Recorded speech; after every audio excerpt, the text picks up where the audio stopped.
The city knew Richard Sterling as a titan of industry, a man whose Midas touch turned every venture to gold. His wife, Amelia, was the graceful, adoring woman on his arm, her pregnancy the final perfect piece of their public fairy tale. But fairy tales are often just beautiful cages. The night she disappeared, the only trace left was the lingering scent of her jasmine perfume and a single pearl earring on the cold marble floor. Weeks later, as Richard unveiled his new love at the city's most extravagant gala, he had no idea that the fairy tale's forgotten princess was in the crowd, watching his every move. The penthouse apartment felt less like a home and more like a museum exhibit on modern wealth.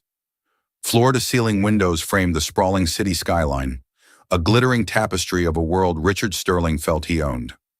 Amelia had once found the view romantic, a nightly spectacle just for them. Now it felt like a constant reminder of how small she was, how distant everything felt, even her own husband who stood just across the room. Richard was on the phone, his back to her, one hand gesturing impatiently as he paced the length of the Persian rug. His voice was a low, commanding murmur, the tone he used for business, the one that left no room for argument. It was a tone she was hearing more and more often. "Just handle it, Mark. I don't pay you for excuses," he clipped out, before ending the call with a sharp tap of his finger. He turned, a practiced smile instantly softening the hard lines of his face as his eyes landed on her. "Sorry about that, darling. Just another fire to put out," he said, striding over to her. He placed a hand on her swollen belly, his touch cool and brief. "And how are my two favorite people doing?" Amelia forced a smile. "We're fine, Richard. The baby's been kicking all day. I think he's going to be a soccer player." "A future CEO, more like," Richard corrected lightly, his smile not quite reaching his eyes. He leaned in to kiss her forehead, his lips as fleeting as his touch. "I have to run. Dinner with some investors from Singapore. Don't wait up."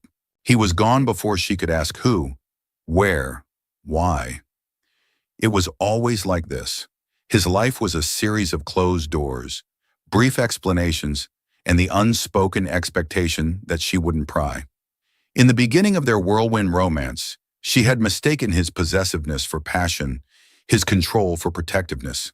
He had swept her off her feet, a handsome, powerful man who promised her the world, and he had delivered in a way. She lived in a palace, wore clothes that cost more than her parents' car, and was the envy of everyone in their circle. But the gold felt cold, the silk constricting. Her old life, her friends, her career as a children's book illustrator had all faded into the background, deemed unnecessary distractions by Richard. He wanted her here, in this beautiful box, waiting for him, especially now with the baby coming, their son, the Sterling heir. She knew how much this baby meant to him, how it solidified his legacy. Sometimes she felt like a vessel, a beautiful incubator for his ambitions. Later that evening, as Amelia sat alone in the nursery she had painstakingly decorated, a wave of profound loneliness washed over her. The room was a soft, dreamy landscape of pale blues and creams, with hand-painted clouds on the ceiling and a mobile of gentle, smiling stars. She had poured all her love, all her frustrated creativity, into this room. It was the one space in the penthouse that felt like hers, that felt like a place where real, messy life could happen. She ran a hand over the smooth, cool wood of the crib, her fingers tracing the intricate carvings. A sudden, sharp kick from within her belly made her gasp, then laugh. "Hello in there," she whispered, her voice soft in the quiet room. "It's just you and me tonight, little one." A faint vibration from the living room drew her attention. Richard's tablet. He'd left it on the coffee table, a rare oversight. He was obsessively private about his devices, a fact that had once seemed a quirk of a high-powered businessman, but now felt like another locked door. Hesitantly, she walked back into the living room. The screen was dark, but a notification banner glowed for a moment before fading. A message from someone named Isabel. "Can't wait. Tonight will be perfect." Amelia's heart stuttered. Isabel. The name was unfamiliar. It wasn't his assistant or his sister or anyone she knew. She told herself it was nothing. An investor, a colleague. But the wording felt intimate. "Can't wait." It wasn't business language. Her hand hovered over the tablet, her mind a whirlwind of suspicion and self-reproach. She was being paranoid. Pregnancy hormones, Richard would say, with that dismissive little chuckle of his. She had never snooped before, had always respected the boundaries he set so firmly. But the loneliness of the empty apartment, the casual way he had left, the strange intimacy of the message, it all coalesced into a single unbearable weight of doubt. With trembling fingers, she picked up the tablet. It was unlocked. Her breath hitched. She navigated to his messages, her heart pounding a frantic rhythm against her ribs. The thread with Isabel was right at the top. She scrolled, her eyes scanning dates, times, words that blurred and sharpened in focus. There were dozens of messages, stretching back months. They were filled with inside jokes, shared articles, plans for lunches and drinks she had never known about. And then she saw it. A message from Richard sent just that afternoon. She suspects nothing. Tonight we can finally talk about the future. Our future. The tablet slipped from her numb fingers, clattering onto the marble floor. The sound echoed in the cavernous silence of the penthouse. Our future. Not their future. Not Richard, Amelia, and their baby. Our future. Richard and Isabel. The beautiful cage she had been living in suddenly felt like a tomb. The air grew thick, suffocating. Every beautiful object, every piece of art, every luxurious fabric seemed to mock her. They were props in a play, and she had just discovered she was the fool. The city lights outside blurred into a cruel, glittering smear through her tears. She wrapped her arms around her belly, a primal, protective instinct taking over. It wasn't just her he was betraying. It was their son. Her mind raced, a chaotic storm of shock and pain. What did he mean, the future? Was he planning on leaving her? After the baby was born? The thought was a physical blow, knocking the wind from her lungs. She thought of her family, how impressed they were with Richard, how they told her she was the luckiest woman in the world. She thought of her abandoned career, the friends she had let drift away. She had built her entire world around this man, and she was starting to realize it was a world built on a foundation of lies. A cold, terrifying clarity began to settle over her. She couldn't stay here. She couldn't bring her child into this lie. But where would she go? What would she do? He controlled everything. The money, the cars, the narrative of their life. To the world, she was Mrs. Sterling, a pampered, pregnant wife. If she left, he would paint her as unstable, ungrateful, perhaps even mentally ill. He would use her pregnancy against her. He would fight for custody, and with his resources, he would win. The kicking in her womb became more insistent, a frantic little drumbeat. It was as if the baby could sense her distress.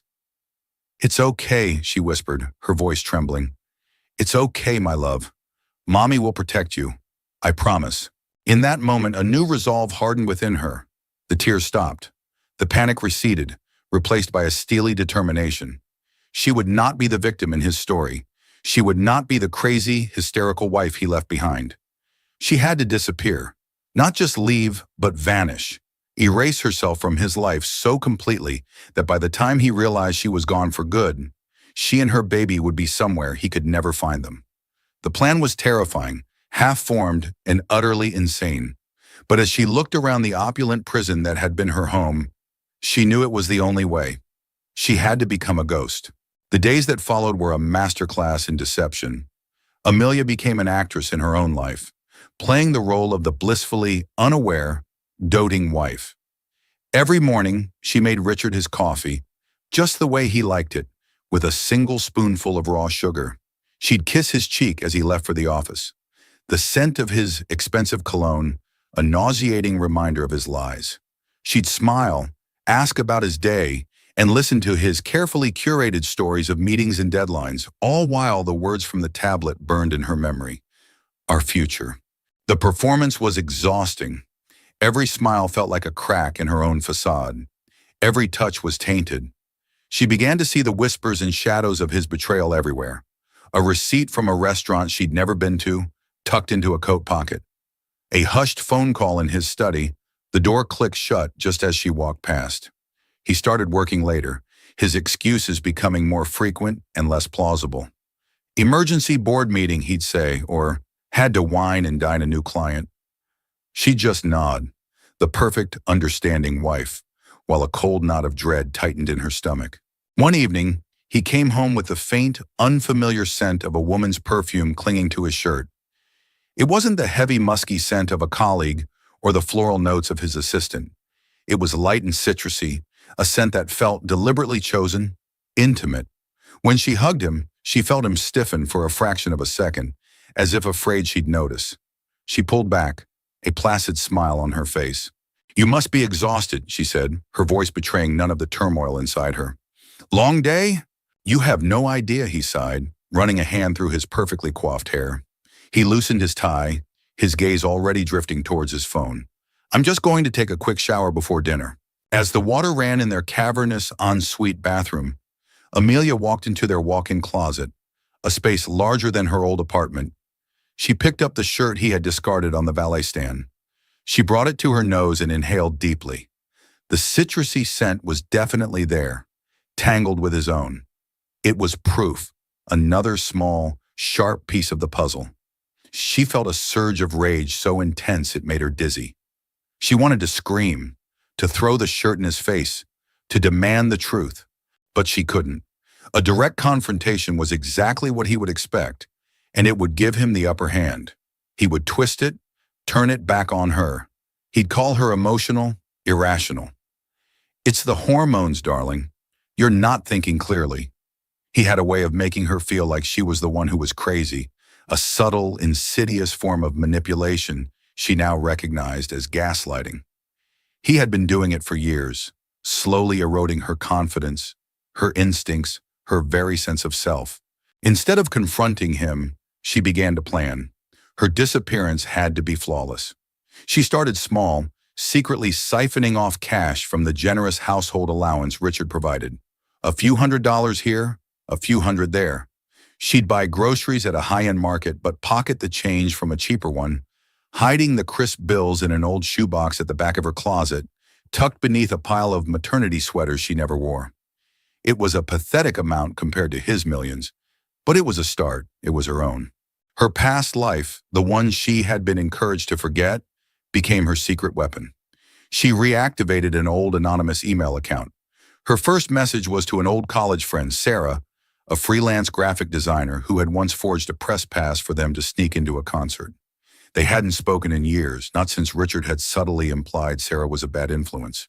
"Hey, Sarah," she wrote, her fingers shaking slightly. "It's been a long time.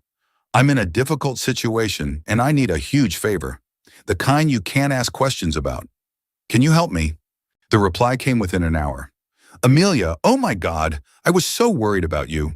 Of course, anything. Just tell me what you need." Tears of relief streamed down Amelia's face. She wasn't entirely alone. Over the next week, they exchanged a series of cryptic emails. Amelia asked Sarah to create a new identity for her, a driver's license, a social security card, a birth certificate. Nothing that would stand up to intense scrutiny, but enough to get her an apartment, a job, a new life in a place where no one knew her name. Sarah, true to her word, didn't ask questions. She simply sent a list of what she needed: a recent photo, personal details to fabricate, and a way to get the documents to her. The photo was the hardest part. Amelia had to take a selfie that looked like a passport photo, devoid of emotion, a blank slate. She did it in the nursery one afternoon, the soft blue walls a stark contrast to the grim task. Looking at the image on her phone, she barely recognized the woman staring back. Her face was thinner, her eyes shadowed with a fear and resolve that hadn't been there months ago. This was the face of a stranger. This was the face of her future. She also began researching. Late at night, when Richard was asleep, she used a private browser on her phone to search for small, quiet towns hundreds of miles away. Places with transient populations where a new face wouldn't be an oddity. She looked for towns with community health centers that offered prenatal care for low-income women. She made lists, memorized bus routes, and studied maps. She was becoming a strategist, a fugitive. The fear was a constant companion, a cold presence in the pit of her stomach. But the planning gave her a sense of control she hadn't felt in years. One afternoon while Richard was at work, She was sorting through some old boxes in a storage closet when she found a forgotten relic of her past, her grandfather's old film camera. He had been an avid amateur photographer and had taught her how to use it when she was a teenager. Tucked inside the leather case was a small, powerful-looking lens, a telephoto lens. Her grandfather had called it his spy lens. A new, audacious idea began to form. It wasn't enough to just disappear. She needed leverage. She needed irrefutable proof of his betrayal, something that would protect her and her son if he ever did manage to find them. His word, his power, his money against hers. She wouldn't stand a chance. But a picture was worth 1,000 denials. She started carrying the camera, hidden in a large tote bag, whenever she left the penthouse. She began to follow him. It was a terrifying, reckless game. She'd take a different taxi, wear a large hat and sunglasses, and keep her distance. She trailed him to a discreet hotel bar, her heart pounding as she watched from across the street. She saw him meet a woman, a stunningly beautiful woman with sleek, dark hair and a confident, easy laugh. Isabel. Amelia raised the camera, the heavy lens feeling alien in her hands. Peering through the viewfinder, the world shrank to just the two of them at a small, intimate table. He was leaning in, his expression animated, charming. He touched the woman's hand. It was a casual, possessive gesture, the same way he used to touch her. The camera clicked, the sound lost in the city noise. She took another and another. Each photo was a nail in the coffin of her old life. Each photo was a stone in the foundation of her new one. Seeing them together so comfortable, so obviously entangled, didn't hurt as much as she expected. The initial searing pain of discovery had cooled into a hard, protective anger. This wasn't just an affair. This was a parallel life he had been building while she sat at home, waiting for him, carrying his child. She was no longer just a betrayed wife. She was a woman gathering evidence, a mother protecting her cub. The shadows were no longer just hiding his secrets. They were hiding her too. And soon she would be ready to step out of them, not into the light he commanded, but into a future of her own making. The night she chose was the night of the annual Sterling Corp charity auction. It was Richard's crowning social event of the year, a night he orchestrated with military precision. He would be the center of attention, schmoozing with the city's elite, basking in the glow of their admiration and his own manufactured philanthropy. He would be distracted, and he wouldn't be home until well after midnight. It was perfect. That evening, Amelia played her part to perfection. She feigned a headache, a common complaint in her third trimester. She rubbed her temples, put on a pained expression, and told Richard she didn't think she could handle a long, loud evening. "But darling, you have to be there," he insisted, adjusting his tuxedo in the mirror. He looked impossibly handsome, a prince in his bespoke suit. "It's our event. People will expect to see you." "I know, Richard, and I'm so sorry," she said, her voice laced with just the right amount of regret. She placed a hand on her belly. "The baby is just so heavy today, and my back is killing me. I'd be miserable, and I'd only bring you down. You go.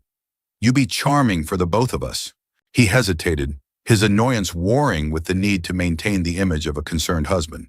"Well, if you're sure," he finally conceded. "I'll have the driver take you to your mother's tomorrow morning. A few days of rest will do you good." It was a lie, of course.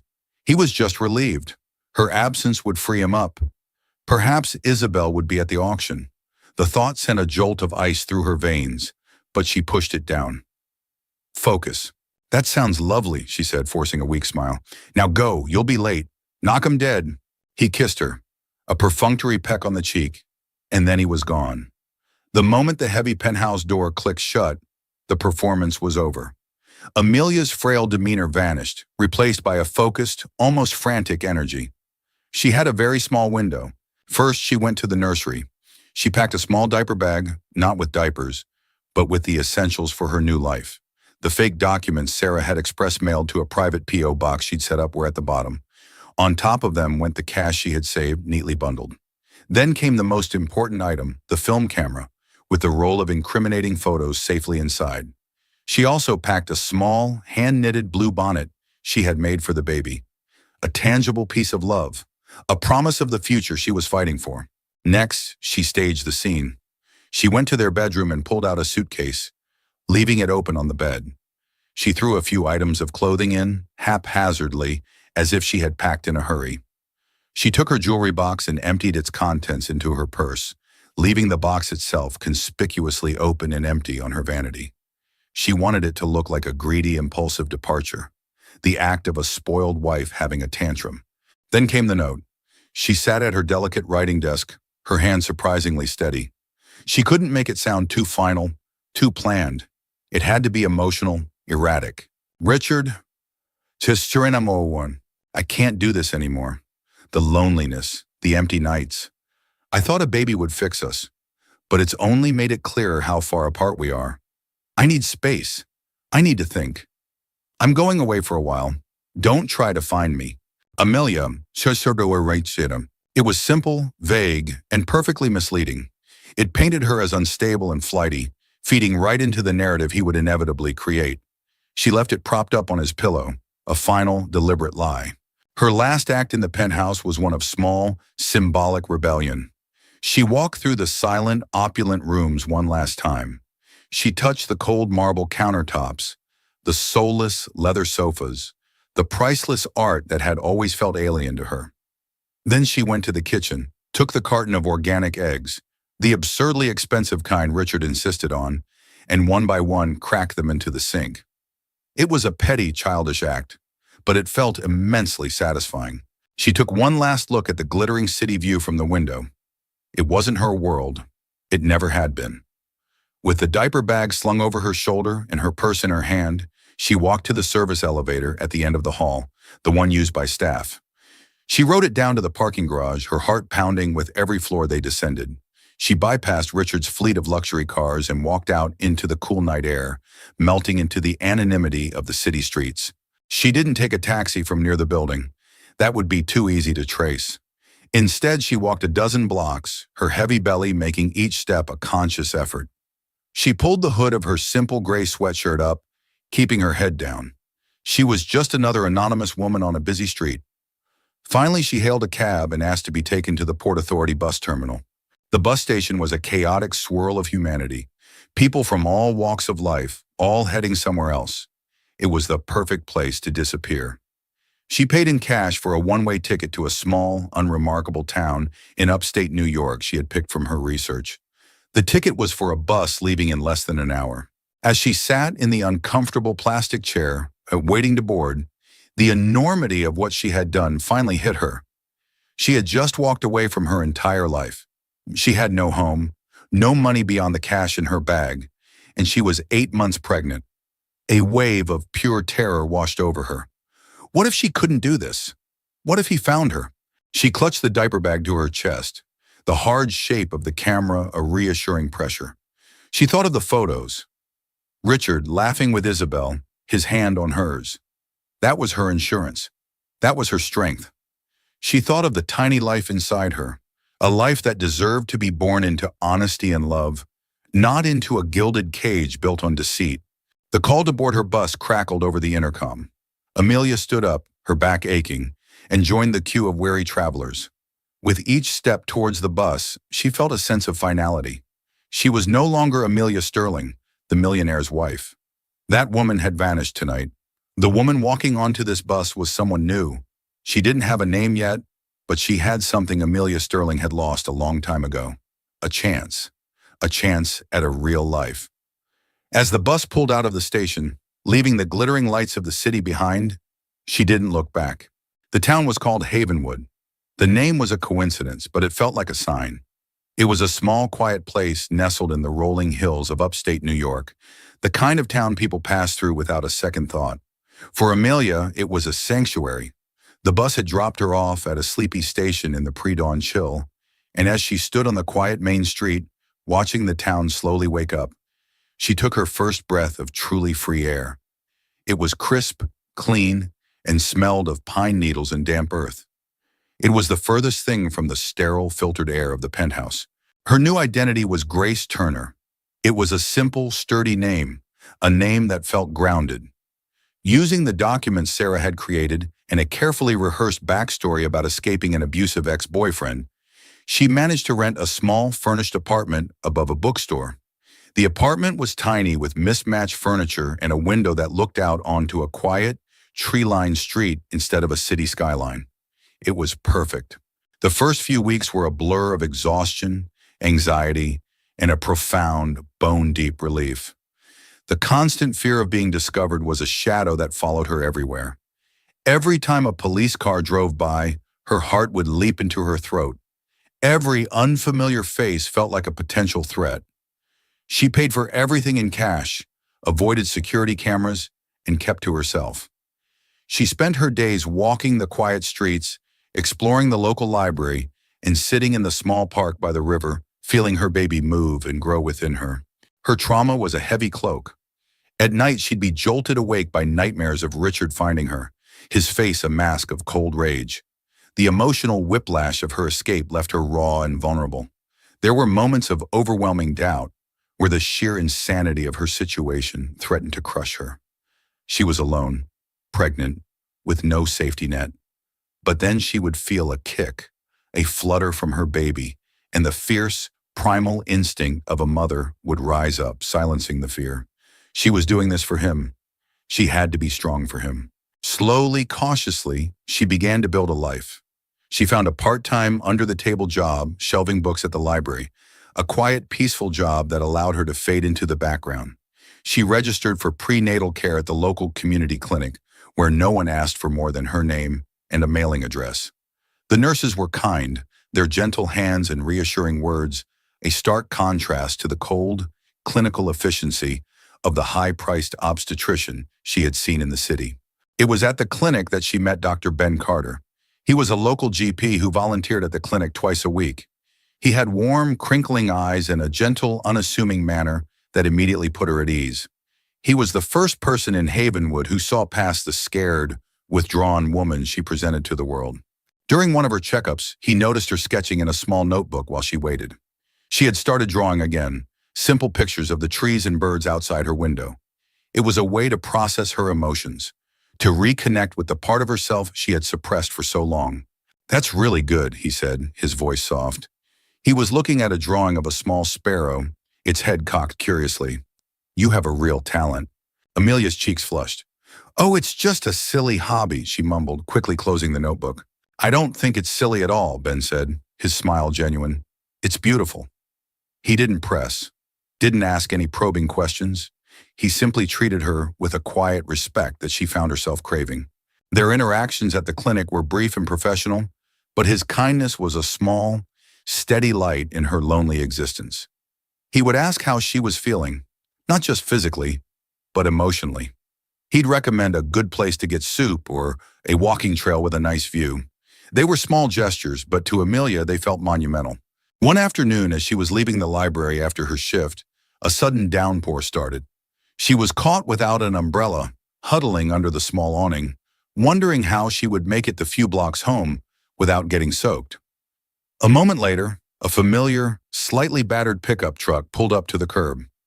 Ben Carter rolled down the passenger window. "Looks like you could use a ride," he said, his smile as warm as ever. Amelia hesitated. Her first instinct was to say no, to retreat into the safety of her anonymity. But looking at his open, friendly face, she felt a flicker of trust. "I don't want to be a bother." "It's no bother at all. Hop in." The ride to her apartment was mostly silent, the rhythmic swish of the windshield wipers filling the space between them. "Thank you," she said as he pulled up in front of the bookstore. "You saved me." "Anytime, Grace," he said. He paused, his expression turning serious for a moment. "Listen, I know you're new here, and I don't want to overstep, but if you ever need anything or just someone to talk to, I'm around. Havenwood can be a lonely place if you don't know anyone." Tears pricked Amelia's eyes, and she looked away, embarrassed by her sudden flood of emotion. It was the first time someone had offered her help without wanting anything in return. "Thank you, Ben. That means a lot." That small act of kindness was a turning point. It didn't erase her fear or her past, but it made her feel less like a ghost and more like a person. She started to see Havenwood not just as a hiding place, but as a potential home. She spoke to her neighbors, learned the name of the baker who sold the best sourdough bread, and even attended a free yoga class for expectant mothers in the community hall. She was still Grace Turner, a woman with a fabricated past, but for the first time, she felt like she might have a future. One evening, curiosity got the better of her. She allowed herself a rare, risky visit to the internet using one of the library's public computers. She typed Richard's name into the search bar. The results were immediate and plentiful. News articles, society pages, business journals. There were reports of her sudden and mysterious disappearance. Richard had played his part beautifully. He was quoted as being utterly devastated and concerned for his wife's fragile emotional state. He had hired a private investigator, he said, but mostly he was just praying for her safe return. He was the picture of a heartbroken, worried husband. Then she saw the announcement. Sterling Corp was hosting its annual Starlight Gala, the biggest charity event of the season, in 2 weeks. And this year it would be hosted by Richard Sterling and the company's brilliant new PR consultant, Ms. Isabel Renault. Isabel Renault, the name hit her like a punch to the gut. He wasn't just having an affair with her, he was putting her on public display, flaunting her. He was replacing Amelia in every aspect of his life, professionally and personally, all while pretending to be the victim. The audacity of it, the sheer calculated cruelty, reignited the cold fury that had been simmering beneath the surface of her new, quiet life. She looked at the date of the gala. It was just a few days before her due date. A new, terrifying, and powerful idea began to form in her mind. She had run. She had hidden. She had made herself small to survive. But seeing his smug face next to Isabel's name, she realized that hiding forever wasn't enough. He was controlling the narrative, painting her as the villain, the unstable wife who had abandoned her perfect life. As long as his version of the story was the only one being told, she and her son would never be truly safe. She had to go back, not as Amelia Sterling, the runaway wife, but as a witness. She had to see it for herself, to gather one last piece of evidence. She had to see the man who had shattered her life stand up in front of the world and lie. It was a monumental risk. Going back to the city was like walking back into the lion's den. But looking down at her belly, feeling the strong, steady presence of her son, she knew she had to do it. She was no longer just running away from her past. She was going back to reclaim her future. Returning to the city was a jarring, surreal experience. The familiar skyline that had once been her wallpaper was now an oppressive collection of jagged peaks, each one a potential vantage point for Richard's spies. The noise, the crowds, the frantic energy, it all felt alien after the gentle quiet of Havenwood. Amelia, disguised as Grace Turner, was a ghost haunting her old life. Her disguise was simple but effective. She wore a plain, dark-colored maternity dress, comfortable flat shoes, and a pair of large, non-prescription glasses. Her hair, once professionally styled into soft, golden waves, was now its natural, slightly darker shade, pulled back into a simple, severe bun. She looked tired, nondescript, and utterly forgettable. The perfect camouflage. She had taken a bus back, arriving the morning of the gala. She checked into a cheap, anonymous motel near the airport, paying in cash. Her movements were careful, deliberate, the culmination of weeks of planning. The centerpiece of her plan was the ticket. Through a series of anonymous online message boards, she had found a low-level catering assistant who was willing to sell her staff pass for a few $100s. It was a gamble, but it paid off. The pass wouldn't get her into the ballroom with the guests, but it would get her inside the hotel, into the heart of the beast. That evening, as she pinned the event staff badge to her dress, her reflection in the motel's cheap, warped mirror was that of a stranger. Her face was pale, her eyes large and dark with a mixture of terror and resolve. Her belly was a prominent, undeniable truth beneath the dark fabric. She placed a protective hand over it. "Just for a little while, my love," she whispered. "Then we go home." The hotel was a palace of gleaming marble and shimmering crystal chandeliers. The air buzzed with the chatter of the city's wealthiest and most powerful. Women in designer gowns dripped with diamonds, and men in sharp tuxedos exuded an aura of effortless command. Amelia had been to this gala before, on Richard's arm. She had worn the gowns, the diamonds. Now she slipped in through a service entrance, her head down, just another cog in the massive machine that made a night like this possible. She found a small dark alcove on the mezzanine level, a service area for the waitstaff that overlooked the main ballroom. It was partially obscured by a large floral arrangement and offered a perfect, unobstructed view of the stage and the main floor. Peeking through the leaves of a large fern, her heart hammered against her ribs. The room was a sea of familiar faces, people she had once called friends, people who had undoubtedly been fed Richard's apathetic, carefully crafted story. They were laughing, drinking champagne, oblivious. And then she saw him. Richard was standing near the stage, holding court. He looked magnificent, a king in his element. He was smiling, shaking hands, accepting condolences for his terrible ordeal with a somber, practiced nod. He was the picture of grace under pressure, the wronged husband bearing his burden with dignity. The sight of it, the sheer hypocrisy, made Amelia physically ill. A moment later, a woman joined him, Isabelle Renaud. She was even more stunning in person. She wore a sleek, blood-red dress that clung to her like a second skin. Her dark hair was swept up in an elegant chignon, and her smile was dazzling. She placed a hand on Richard's arm, a gesture of ownership, of intimacy. He turned to her, and the look that passed between them was electric. It was a look of shared secrets, of victory. Amelia's hand tightened on the railing in front of her. This was it, the confirmation she both craved and dreaded. This was not a new romance born from his grief. This was the triumphant culmination of a long-planned coup. They were flaunting their relationship in the very room where, a year ago, Amelia had stood by his side.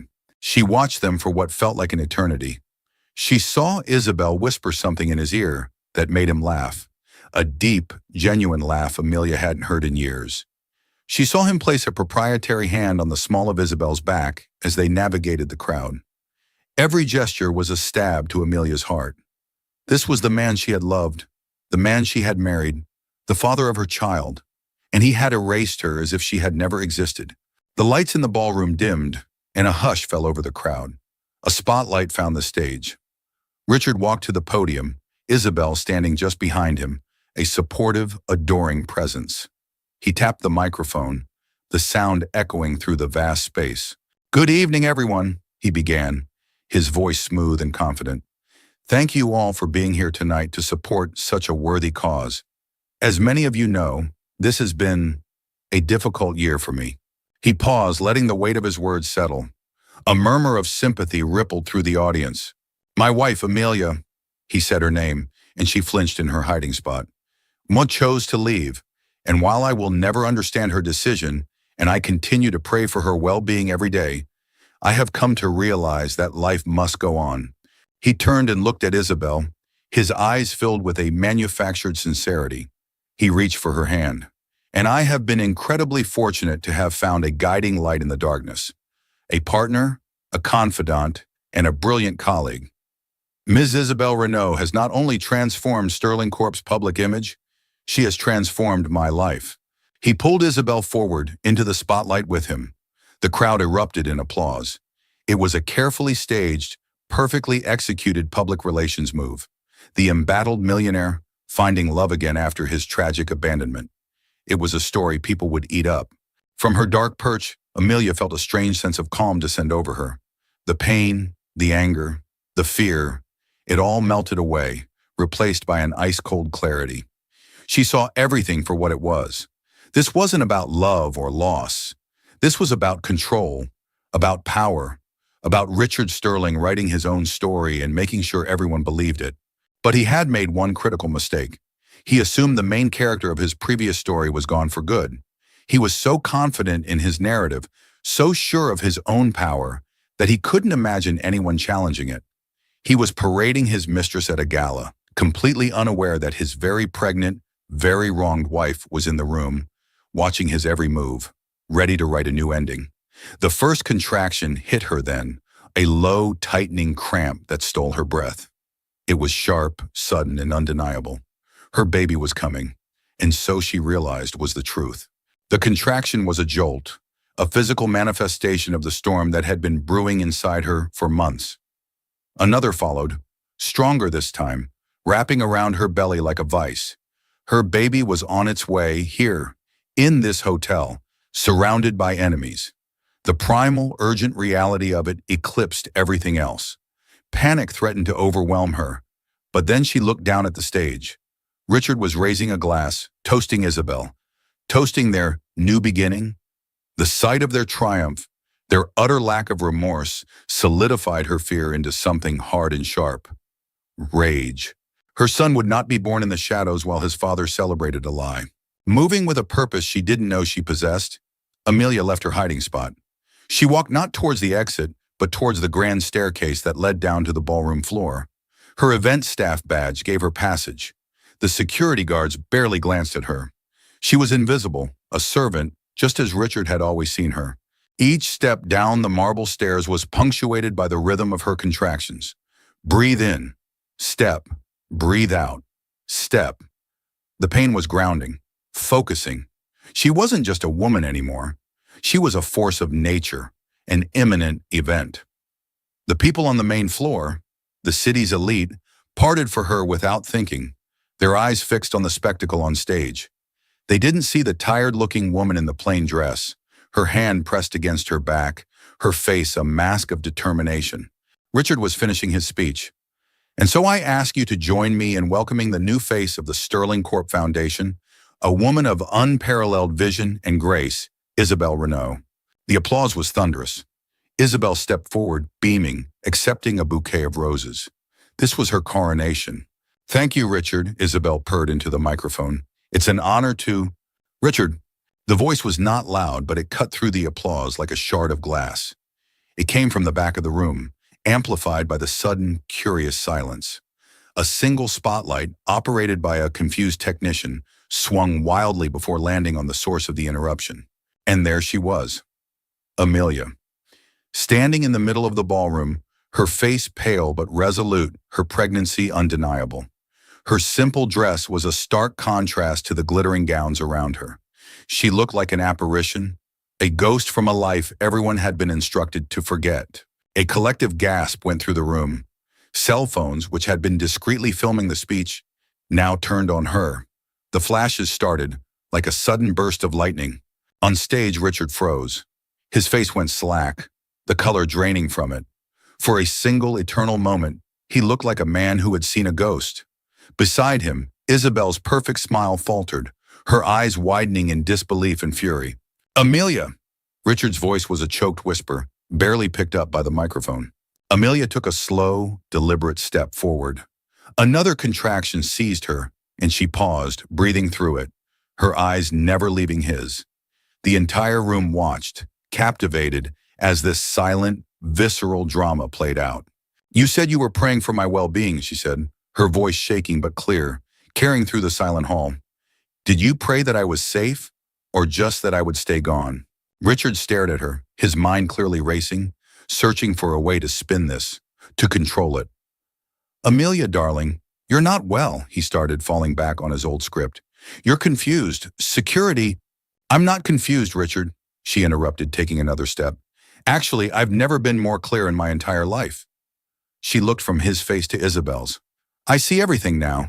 The lunches, the late-night meetings, the business trips.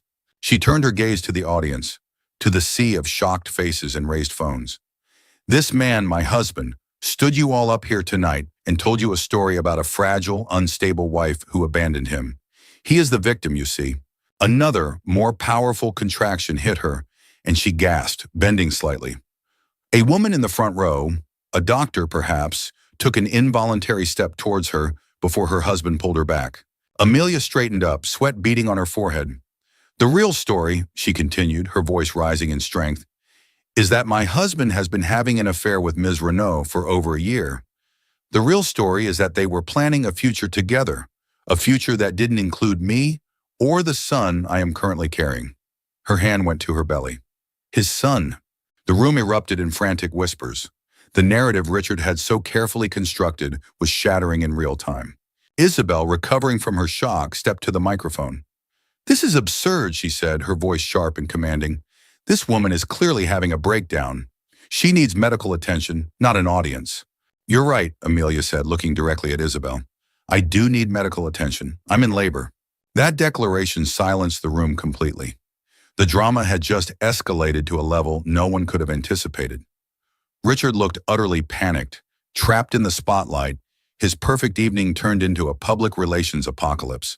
"But before I go," Amelia said, her voice softening, but losing none of its intensity, "I have a gift.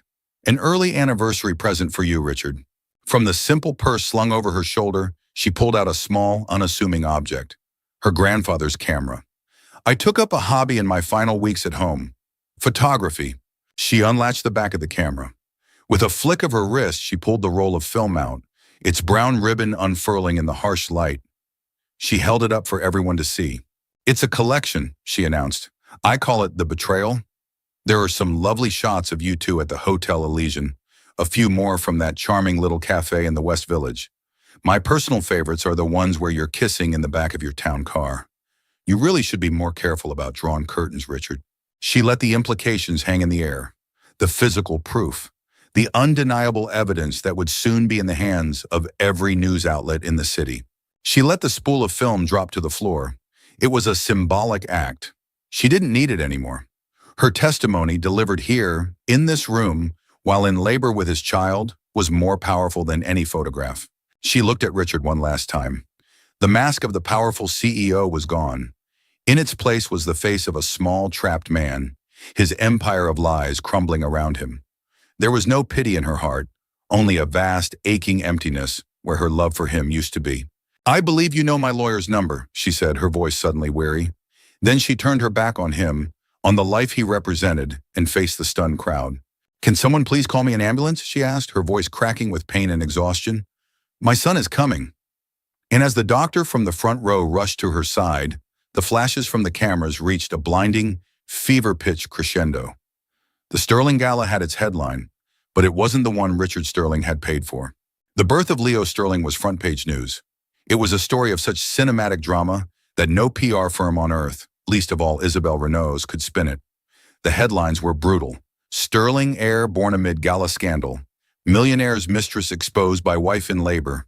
The unveiling, how Amelia Sterling took down an empire." The photos of Amelia, pale and defiant in the ballroom, were everywhere. The image of the unfurled film canister on the marble floor became a symbol of the entire sordid affair. The aftermath for Richard was a swift and catastrophic implosion.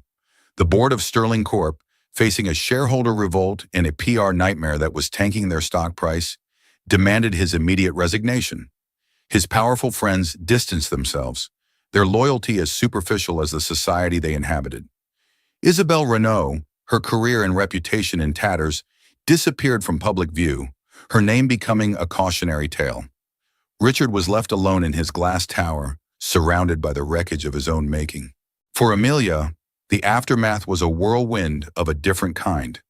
She gave birth to a healthy, beautiful boy in a private hospital room, paid for by an anonymous donor.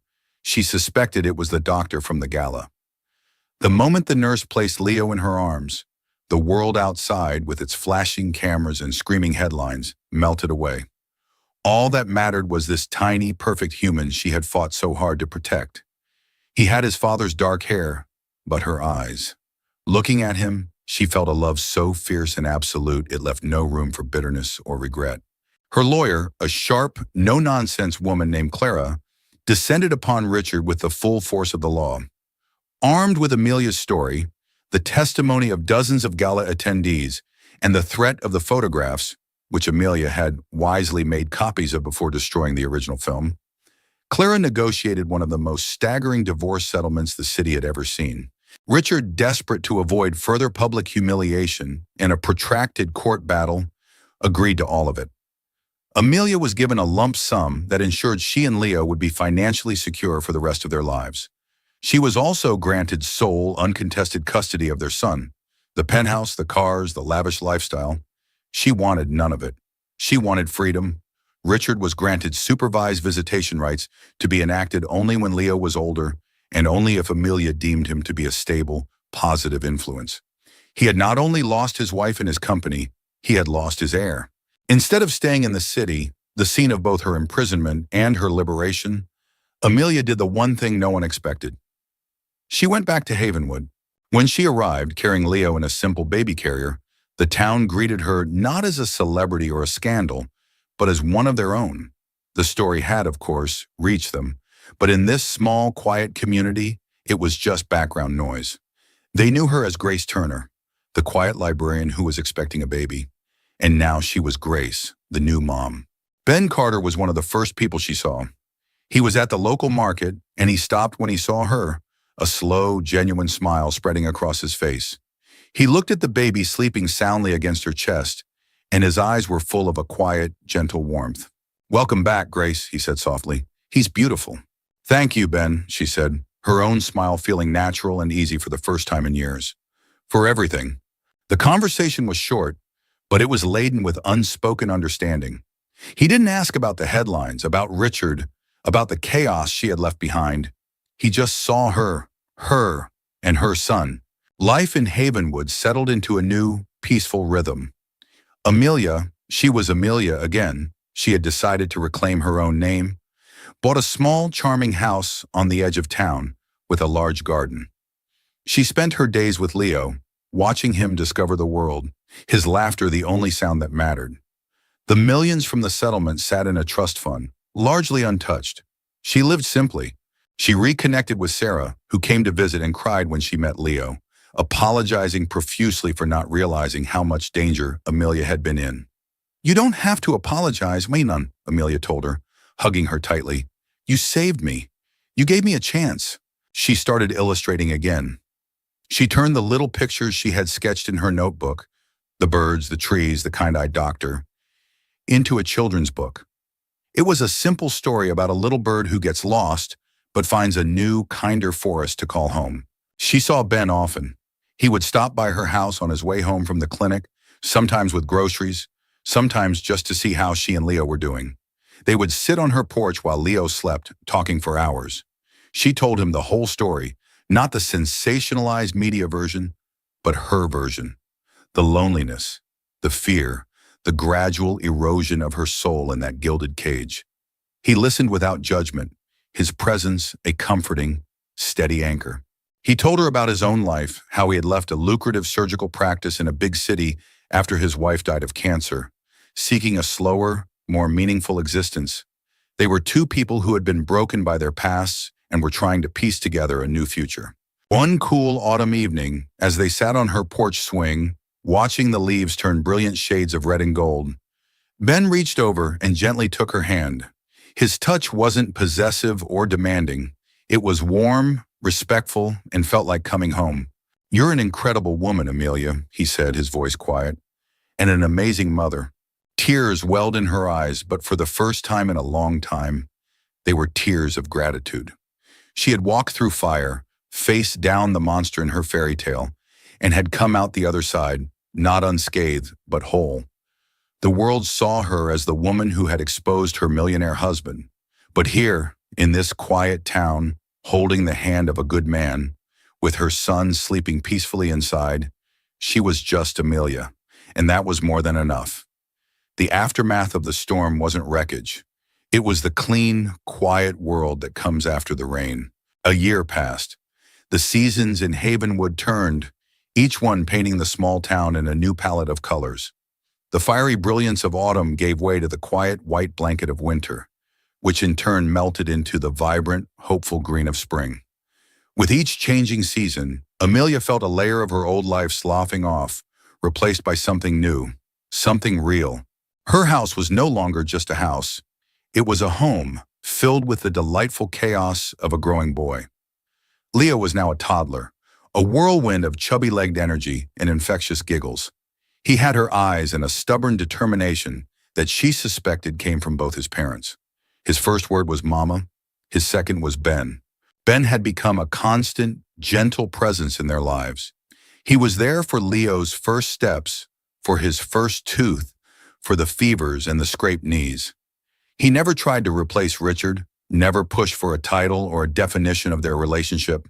He was simply there, a steady, loving man who adored her son and respected her journey.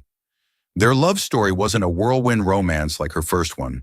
It was a slow, quiet bloom built on a foundation of shared vulnerability, mutual respect, and the simple joy of watching a child chase butterflies in the garden.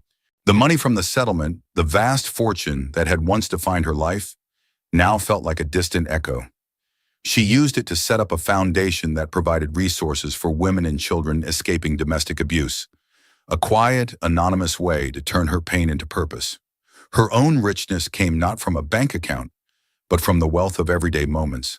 The weight of Leo's sleepy head on her shoulder, the taste of vegetables grown in her own garden, the comfortable silence she could share with Ben. Her children's book, The Little Bird's New Forest, was published by a small independent press. It didn't become a bestseller, but it found its way into local libraries and schools. One afternoon, while reading it to a group of children at the Havenwood Library, she saw a little girl in the front row with wide, scared eyes. After the reading, the girl's mother came up to her. "Thank you," the woman said, her voice thick with emotion. "We just left a bad situation. Your book, it gave my daughter hope." In that moment, Amelia understood the true meaning of success. It wasn't about fame or fortune. It was about connection, about turning your own story into a light for someone else in the darkness. Richard had tried to contact her a few times through his lawyers, making noise about his visitation rights. Amelia, guided by Clara's counsel and her own maternal instincts, held firm. Richard had not demonstrated any meaningful change. His public apologies were hollow, crafted by PR teams, and his attempts to see Leo felt rooted in a desire to reclaim a piece of his legacy, not in genuine fatherly love. She sent him photos, kept him updated on Leo's milestones, but she would not allow his toxic influence to touch her son's life until he had done the real, difficult work of changing himself. Perhaps he never would. That was his story to write, not hers. One sunny summer afternoon, a year to the day after the gala, Amelia was in her garden teaching Leo how to water the tomato plants. Ben was on the porch, sketching in a notebook, a hobby he had picked up from her. Leo, laughing, turned the little watering can on his own feet, squealing with delight. Watching them, a profound sense of peace settled over Amelia. She thought of the woman she had been, the scared, lonely wife in the penthouse, the terrified fugitive on the bus, the avenging angel in the ballroom. They were all parts of her, but they were not the sum of her. The woman standing here, in the sun-drenched garden, with dirt on her knees and love in her heart, was who she was meant to be all along. She had lost a life of unimaginable luxury, a life of privilege and glamour that others could only dream of. But she had gained something infinitely more valuable: herself. She had found her voice, her strength, her purpose. She had discovered a different kind of rich, one measured in laughter, kindness, and peace of mind. Ben looked up from his sketchbook and caught her eye. He smiled, a smile that held all the love and understanding in the world. In his eyes, she saw her future. It wasn't a fairy tale, and there was no gilded cage. It was just life, real, messy, beautiful, and hers. And now, I turn it over to you. Imagine you were in Amelia's shoes, trapped in that beautiful prison, knowing the man you loved was living a double life. You're pregnant, isolated, and he controls all the power. What would you have done? Would you have confronted him, knowing he would twist your words and paint you as crazy? Would you have simply left, disappearing quietly into the night? Or would you have done what Amelia did, bided your time, gathered your evidence, and orchestrated a moment of reckoning so public and so powerful that the truth could not be denied? Let us know in the comments below.